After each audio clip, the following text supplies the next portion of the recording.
இந்தப்பா. பாட்டி வாங்க பாட்டி. நல்லா இருக்கியாம்மா? நல்லா இருக்கேன். எல்லாரும் நல்லா இருக்கீங்களா? பாட்டி எப்படி இருக்கீங்க பாட்டி? நல்லா இருக்கேம்மா. வாங்கம்மா.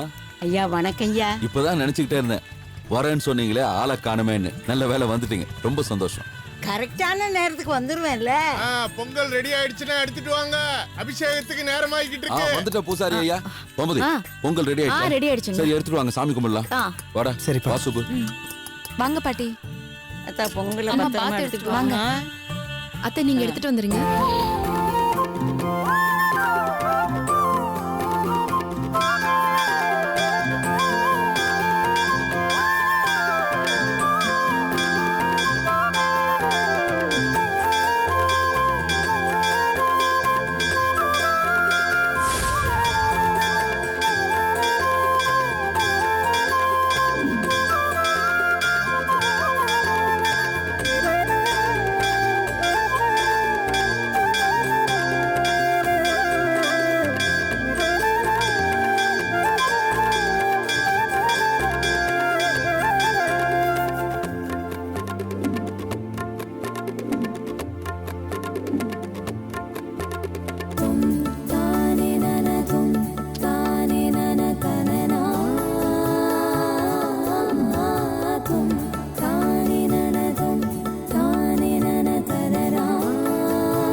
அம்மா இங்க வா, இங்க வந்து உட்காந்து சாப்பிடு வா.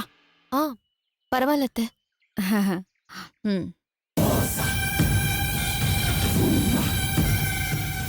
ஐயா மனசுக்கு ரொம்ப சந்தோஷமாவும் நிறைவாவும் இருக்கு.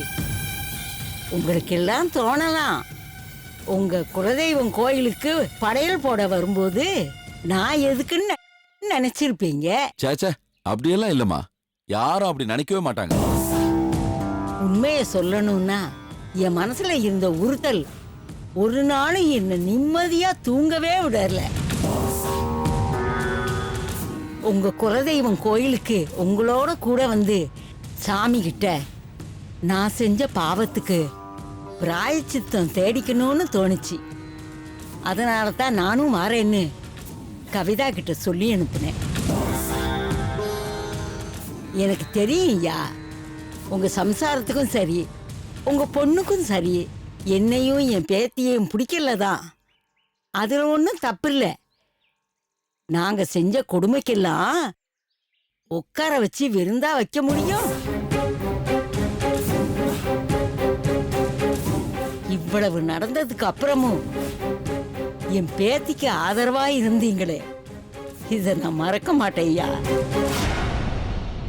ஏமா இப்ப எதுக்கு இந்த தேவையில்லாத பேச்செல்லாம்? சந்தோஷமா சாமி கும்பிட வந்தோம், சாமி கும்பிட்டாச்சு, சாப்பிடுங்க. அப்படி இல்லை ஐயா, என் மனசுல இருக்கிறத நான் சொல்லித்தான் தீரணும். குறிப்பா உங்க மருமக பொண்ணு காயத்ரிய பத்தி நான் கொஞ்சம் பேசலாங்களா? காயத்ரிய பத்தி என்ன பேச போறீங்க? எங்களுக்கு எங்க மருமகளை பத்தி நல்லாவே தெரியும். போதும், நீங்க வந்த வேலையை பாருங்க. உங்க மருமகளை பத்தி நான் உங்களுக்கு சொல்லணும்னு நினைக்கலம்மா. ஆனா என் மனசுல உள்ளத நான் சொல்லித்தான் தீரணும். உண்மையிலேயே இந்த பொண்ணோட மனசு இந்த உலகத்துல யாருக்கும் வராதுமா.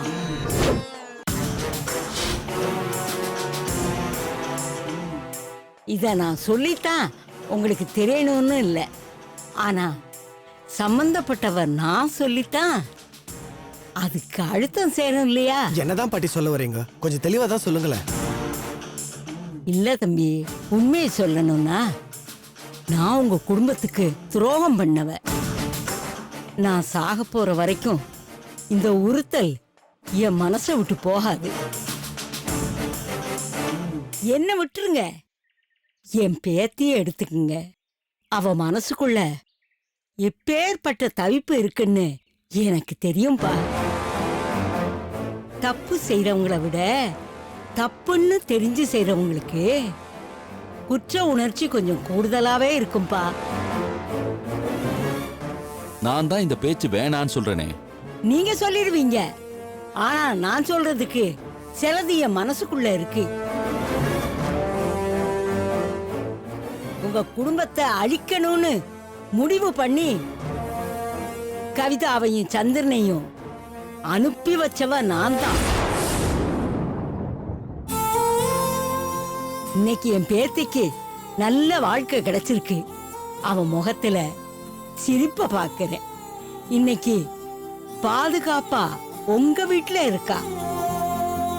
ஒரு தகப்பன் ஸ்தானத்துல அவளை நீங்க பாத்துக்கிறீங்க. இதெல்லாம் நான் நினைச்சா எவ்வளவு சந்தோஷமா இருக்கு தெரியுமா? இதுக்கெல்லாம் காரணம் யாரு? உங்க மருமக காயத்ரி.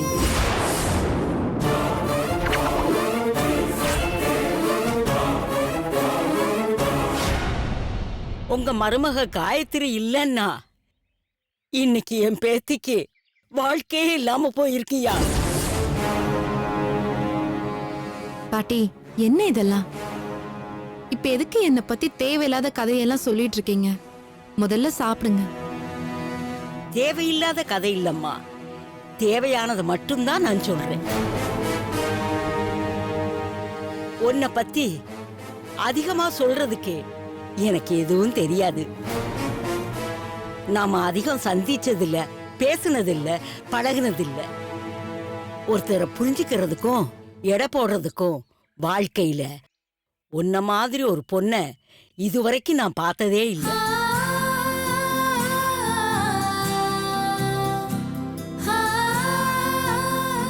இப்படி ஒரு மனசு வாய்ச்ச உனக்கு ஆண்டவன் என்னைக்கும் எந்த குறையும் வைக்க மாட்டான்.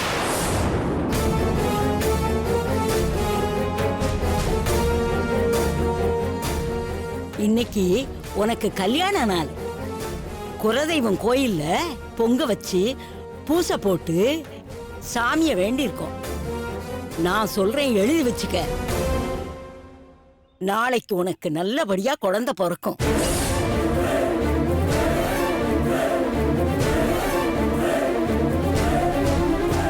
பேரும் புகழும் சீரும் சிறப்புமா நீங்க என்னன்னைக்கும் நல்லா இருக்க போறீங்க.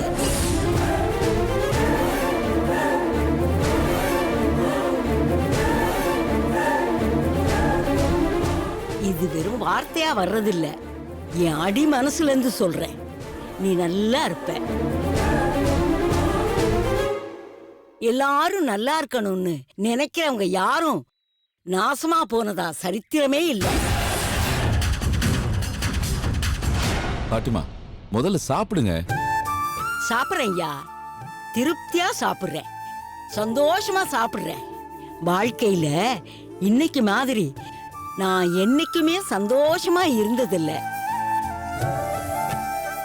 நான் செஞ்ச பாவம் எல்லாம் இந்த கோயிலுக்கு வந்ததோட சரியா போச்சுன்னு நினைக்கிறேன். இன்னைக்கு இந்த நிமிஷம் செத்து போனா கூட திருப்தியா போய் சேர்ந்துருவேன்.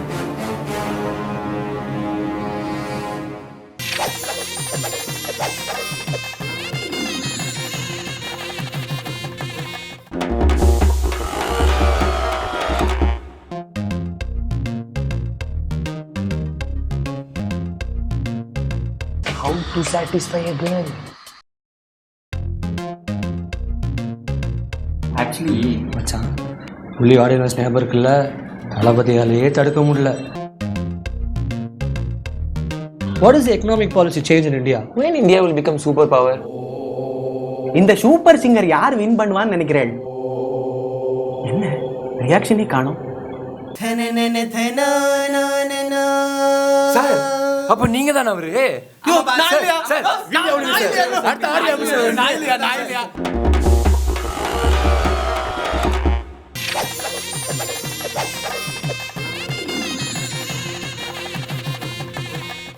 ஏன் இந்த மாதிரிலாம் பேசுறீங்க?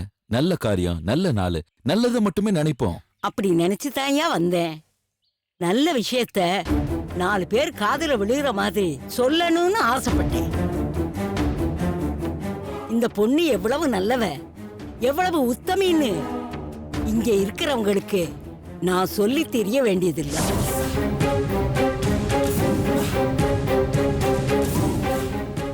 ஆனா என் வாயால வெளியே வந்தது என் மனசுக்கு திருப்தி கொடுக்குதுங்க ஐயா. தப்பா நினைச்சுக்காதீங்க.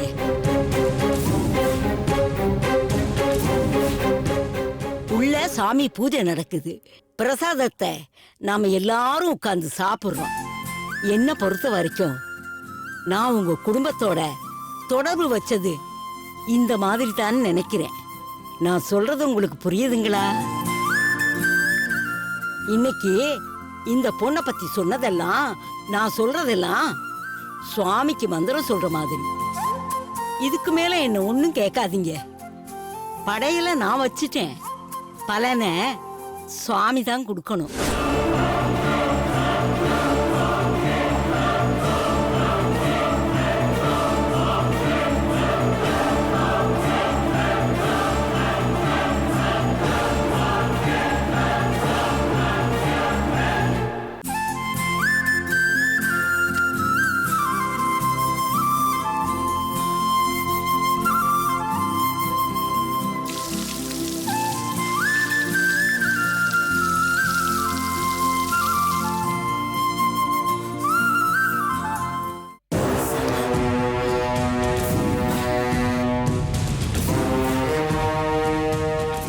அறிவு இருக்கா உனக்கு? நான் என்ன சொன்ன, நீ என்ன செஞ்சு வச்சிருக்க? கேக்குறேன்ல, வாயை திறந்து மரியாதையா பேசு. இங்க பார், என்ன பத்தி உனக்கு தெரியாது. நான் ரொம்ப மோசமானவன். எதுக்கு பாத்திரப்படுற? நான் எதுக்கு ஆத்திரப்படுறேன்னு உனக்கு தெரியாது? நீ என்ன பேசுனேன்னு ஒரு செகண்ட் யோசிச்சு பாரு. இங்க பாரு, சத்தியமா சொல்றேன், என்ன சீண்டி சந்தோஷப்படலான்னு மட்டும் நினைக்காத. அப்புறம் நான் என் சுயரூபத்தை காட்ட ஆரம்பிச்சேன்னு வெச்சுக்கோ, நீ தாங்க மாட்ட சொல்லிட்டேன். வாய மூடுறியா? எனக்கு என்ன வயசு தெரியுமா? ஆ? உன் மிரட்டலுக்கெல்லாம் பயந்து உன் காலடியில விழுந்துருவேன் நினைக்கிறியா? உனக்கு வெக்கமா இல்ல? நீ பொன்னாடி இல்ல, தெரியாம தான் கேக்குறேன். பொன்னாடி நீ ஒரு பொம்பளை மாதிரியா பேசுற? ஒரு பொம்பளை மாதிரியா நடந்துக்கிற? என்னடி மனசு இது? இன்னொருத்திய அடிச்சு அதுல சந்தோஷப்படணும்னு நினைக்கிறியே? நீ எல்லாம் என்னடி ஜென்மம்? அடிச்சி வாய மூடு, கிழட்டு பிசாசே. உனக்கு செஞ்சதெல்லாம் நினைச்சு பாத்திருந்தா இப்படி பேசுவியா நீ? வாய மூடுறி. நீ செஞ்சியா? எனக்கு செஞ்சியா? அத நான் நம்பணுமா? இந்த பார், எனக்கு செஞ்சது யார் தெரியுமா? என் பேத்திக்கு செஞ்சது யார் தெரியுமா? எனக்கு என்ன ஒண்ணுமே தெரியாதுன்னு நினைச்சியா? இன்னைக்கு என் பேத்தி அந்த வீட்டுல மகாராணி மாதிரி இருக்கிறா, சந்தோஷமா வாழ்றா. நாளைக்கு நான் மண்டைய போட்டுட்டா உறவுன்னு சொல்லிக்க ஒருத்தரும் இல்லாத ஜென்மமா யாரும் இல்லாம தெரிய போறாளேன்னு பயந்துகிட்டு இருந்தேன். இன்னைக்கு அவளுக்குன்னு ஒரு குடும்பம் அமைஞ்சிருக்கு. பெரியப்பா, பெரியம்மா, அக்கா, அண்ணே, அண்ணி. அது யார் கொடுத்த வரம்? நீயா? சத்தியமா இல்ல சுப்பு, எல்லாமே அந்த காயத்ரி கொடுத்தது. பாத்தியா கவிதா, உன் பாட்டி பேசுறத கேட்டியா? என்னாச்சு இந்த கேள்விக்கு? திமிரா? யார் கொடுத்த தைரியம் இதெல்லாம்? ஏய், அவளை ஏண்டி கேக்குற? என்ன கேளு. என்னை யாரும் தூண்டி விடல, யாரும் எனக்கு சொல்லி கொடுக்கல. நான் திங்கிற சோத்துல உப்ப போட்டு திங்கிறேன். சூடு சொன்ன உள்ளவ இந்த கட்டையை எரிச்சாலும் சத்தியத்தை தான் பேசுமே தவிர தப்பான வழிக்கு தொண போகாது. அடிச்சி வாய மூடு. வாய மூட வேண்டியவ நீ, நான் இல்ல. ஏ கவிதா, அறிவு இருக்காடி உனக்கு? உங்க பெரியப்பா வீட்டுல நீ விசுவாசமா வாழ்ந்துகிட்டு இருப்பேன்னு நான் நினைச்சேன். ஆனா இவளோட சேர்ந்துகிட்டு காயத்ரிய வீட்டை விட்டு துரத்துறதுக்கு நீ துணைப்பாயிட்டு இருக்கியா? பாட்டி, சே, வெக்கமா இல்ல உனக்கு? பாவண்டி, மகா பாவண்டி. இந்த பாருமா, நான் உனக்கு ஒரு உண்மையை சொல்றேன். புத்தி கட்டு போய் ஒரு காலத்துல நான் செஞ்ச தப்போட பலனை நேத்து வரைக்கும் நீ அனுபவிச்சுக்கிட்டு இருந்த. ராமர் பாதம் பட்டு சாப விமோசனம் கிடைச்ச அகலிக மாதிரி அந்த காயத்ரியோட கண்பட்டு நீ இன்னைக்கு நல்ல வாழ்க்கை வாழ்ந்துகிட்டு இருக்கம்மா. இத நீ புரிஞ்சுக்கலன்னா உன்னை விட முட்டாள் இந்த உலகத்துல யாருமே இல்ல. இந்த பார் சுப்பு, உன்னோட நோக்கம் என்னன்னு அன்னைக்கே எனக்கு தெளிவா தெரிஞ்சது. அப்பவே உன்கிட்ட சொல்லியிருப்பேன், உனக்கு என்னால உதவி செய்ய முடியாதுன்னு. ஆனா உன் மனசுல என்ன இருக்குன்னு மொத்தமா தெரிஞ்சுக்க நினைச்சேன். அதனாலதான் அன்னைக்கு இவளை கூட்டிக்கிட்டு என்ன தேடி வந்து காயத்ரிக்கு எதிரா என்ன பேச சொன்னப்ப நான் வாய மூடிக்கிட்டு நீ சொன்னதை மட்டும் கேட்டுக்கிட்டு இருந்த. நீ பண்றதெல்லாம் மகா பாவண்டி. சத்தியமா சொல்றேன், உனக்கெல்லாம் நல்ல சாவே வராது. அடிச்சி வாய மூடு. ஏன் சாவ பத்தி நீ யார் கழுவி முடிவு பண்றதுக்கு? இங்க பார், சாவ நினைக்கிற வயசு எனக்கு இல்ல. எனக்கு வாழ விரும்புற வயசு. வாழ துடிக்கிறவனா. ஏய் கழுவி, என்ன நினைச்சு பேசிட்டு இருக்க? என்ன கவுத்துட்டுதா உள்ளுக்குள்ள குதிச்சு கும்மாளம் போடுறியா? உன்னால முடியவே முடியாததெல்லாம் இருக்கலாம் சுப்பு. அந்த காயத்ரிய துரத்துறதுக்கு நீ போட்ட திட்டம்லாம் கெட்டு போச்சுல்ல. உன் ஆசையில மண்ணு விழுந்துருச்சுல்ல. உன் கனவு கலைஞ்சு போயிருச்சுன்னு பாக்குறியா? அதாண்டி அப்படித்தான் நடக்கும். நாளைக்கு நீ என்ன விட்டுட்டு இன்னொருத்தர பிடிக்கலாம். அவங்களும் சரியில்லைன்னு இன்னொருத்தர பிடிச்சாலும், நீ தெரு தெருவா ஆள் தேடி திரிஞ்சாலும் என்ன வேணாலும் பண்ணலாம். ஆனா உன் முயற்சி ஜெயிக்காது. ஏன் தெரியுமா? நியாயம் அவ பக்கம் இருக்கு, தர்மம் அவ பக்கம் இருக்கு. தர்மமாவே நிக்கிறாடி அவ. கத்துனா பயந்துருவனா? இந்த பார் சுப்பு, எனக்கு வயசாயிருச்சு. இப்ப சொன்னியே சாகுற வயசு எனக்கு இல்லைன்னு. ஆனா எனக்கு சாகுற வயசு வந்துருச்சுன்னு எனக்கு நல்லாவே தெரியும். இதுக்கு மேல நான் வாழ்ந்துகிட்டு இருக்கிற வாழ்க்கை ஒவ்வொரு நிமிஷமும் ஆண்டவன் எனக்கு போட்ட பிச்சைன்னு நினைக்கிறேன். இருக்கிற வரைக்கும் இனிமேலாவது 4 பேருக்கு நல்லது செஞ்சுட்டு போகலான்னு நினைக்கிறேன். காயத்ரிய பத்தி நீ தெரிஞ்சுக்கிட்டது என்னன்னு எனக்கு தெரியல. ஆனா காயத்ரிய பத்தி தப்பான விஷயங்களை பரப்பி அவ பேரை கெடுத்து அவளை வெளியே துரத்தலாங்கிற உன் கனவு மட்டும் சத்தியமா பலிக்காது. கவிதா, உன்னை நான் கடைசியா எச்சரிக்கிறேன். இவ ஒரு விஷப்பாம்பு. இவ பக்கம் நின்னேன்னா உன் வாழ்க்கையே விஷமா போயிடுமா. உன் எதிர்காலமே இல்லாம போயிடும். நல்லவங்கள அடையாளம் காண்றது கஷ்டம்தான். ஆனா காயத்ரி யாரு, எப்பேற்பட்டவன்னு இத்தனை நாளா அந்த வீட்டுல இருந்தியே, உனக்கு தெரியல? பாட்டி, என்ன மன்னிச்சிருங்க பாட்டி. வாய் விட்டு சொல்ல முடியாத அவஸ்தையில தான் நான் இவ்ளோ நாளா தவிச்சிட்டு இருந்தேன். இப்ப நீங்க இவ்ளோ தூரம் சொல்றப்போ என்னால இதுக்கு மேலயும் அமைதியா இருக்க முடியாது. சத்தியமா ஒவ்வொரு நாளும் அந்த வீடு, அந்த வீட்ல இருக்க மனுஷங்க, அவங்க நடந்துக்கிற விதம், குறிப்பா காயத்ரி அண்ணி என் விஷயத்துல எடுத்துக்கிற அக்கறை இதையெல்லாம் பாக்குறப்போ என் குற்ற உணர்ச்சி என்ன கொஞ்சம் கொஞ்சமா கொண்டுட்டு இருக்கு பாட்டி.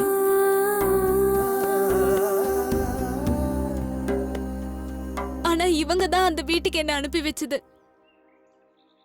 காயத்ரி எப்படியாவது வெளியில அனுப்பணும்னு ஒரு திட்டத்தை என் மனசுல விதைச்சு என்ன ஒரு கருவியா தான் அந்த வீட்டுக்குள்ள என்ன அனுப்பி வச்சாங்க.